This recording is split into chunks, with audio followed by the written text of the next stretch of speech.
The Exorcist came out in 1973. Over 20 years later, a 5-year-old Darren Crooks would watch that movie and not be the same ever again. This is iDead, and this is my experience and review of The Exorcist.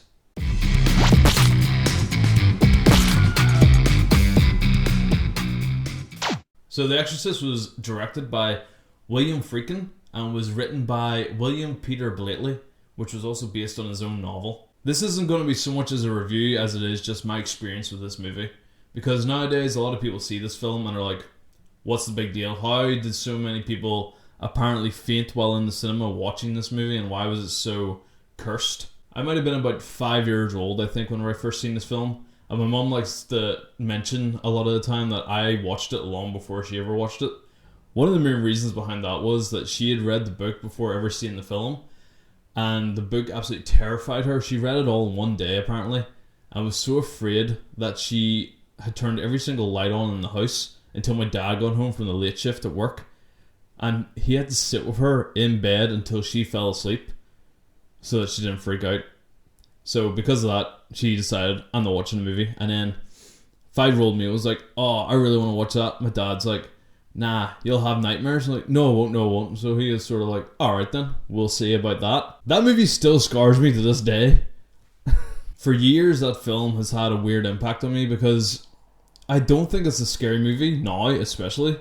Like, I'm 28 now and that movie doesn't freak me out in the slightest. But there's something about her face that just doesn't sit right with me. It never has. I'm not going to go into all the details that you'd find on other videos or about all the weird occurrences that happened on the set of this movie, because you can find them told much better elsewhere on the internet. I'm here more just to talk about my view and my experiences, as I said multiple times at this point. Stop talking, get on with it. Like I said before, her face is what really gets me about this film. Like, all the medical stuff and all is fair enough, because it's done so well and so realistically looking that you can almost pass as if they really did these things to this poor girl. And they did a lot to that poor girl, Linda Blair, while making this movie. And the acting she does just really portrays this so well and makes it so convincing. Especially whenever she starts getting a lot more violent and aggressive towards her mother and the doctors who are trying to figure out what is actually going on with this girl. I remember thinking for the first part of the film when I was younger, this movie is really boring. I don't get what the big deal is. And obviously at that age you can't really comprehend the story as it's supposed to be. But it was really whenever you started to see all the scars on her face and all these cuts over her body and she's being tied to the bed, that's what freaked me out. That movie made me afraid of double beds for years. I'd be going upstairs to go to the bathroom and I would glimpse into my parents' room, look in the mirror from their room to see their double bed, and I would just have images of Regan there being all possessed, and it would just freak me out.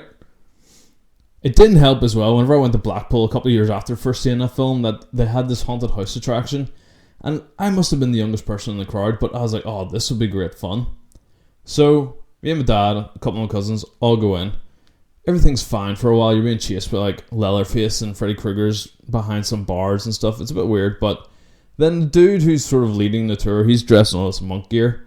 He comes up to me and he's like, right, you're going to go in front. I was like, okay. So I'm looking back at my dad like, oh, help. Go to this door, rap it 3 times.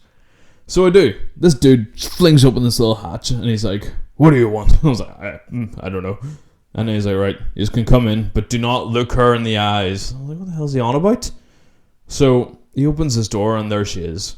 Some actress playing Regan is tied up to the bed, going all, and I was like, I'm going to die. Like, my heart, I sank into myself. I was white as a sheet. I was terrified. And not only that, but then she jumps up as we're walking around her bed, goes all full mental and grabs me. I'm pretty sure I punched the girl. And I cried a lot. I'm pretty sure my dad had to console me the whole way around the rest of the haunted house, as well as on the bus back to our hotel in Blackpool. And he had snot and everything just all over. It basically looked like pea soup all over his jacket and stuff, because I was snot crying all over him. So I was so terrified. I think I had to sleep in the bed with my mum that night. Why am I telling you this? Maybe I take enjoyment in humiliating myself, but it's just to sort of convey the sort of impact that conveys, well, not the word, but we'll go with it. To convey that sort of impact this movie had on me at such a young age, and why it stuck with me so much. Like, I could watch the movie now and just simply enjoy it because I think it's a very well done movie. Special effects, acting, writing, directing, the whole shebang. It's a great little movie. A lot of people look at it now and think, you know, yeah, whatever. It's really boring. I don't get the story. The effects are stupid, but I completely disagree. I love this film, and it's going to be a film that I'll probably show to my kids when they're too young as well, just to see if it'll fuck them up as much as it's fucked me up. Even as years go on, friends would come by and would stick The Exorcist on, and they'd be looking at me going, really, is this what you're afraid of? Like, look, it's not that I'm afraid of it, it just creeps me out. It's not even the movie, it's just her. Something about her, she portrayed the character so well that it just freaks me out so much. I have a book called 101 Horror Movies You Must Watch Before You Die. On the front cover of that book is Regan's face, possessed, all green scars, everything. I can't have that book sitting out. If I do, it has to be turned around so I'm not looking at it, because I wake up in the middle of the night and that book's staring at me, something's going to get thrown at it, or I'll have a heart attack. Like, it's genuinely the one thing whenever I think about fear is her face that comes to me, and I don't get it, but that's the weird impact this movie had on me, and has continued to. And to be honest, it's probably the reason why I'm really into horror now and can appreciate horror so much. Like, a lot of people like the dick on horror, but it is the most fun genre out there because it can make you shit yourself and make you piss yourself laughing at the same time, basically.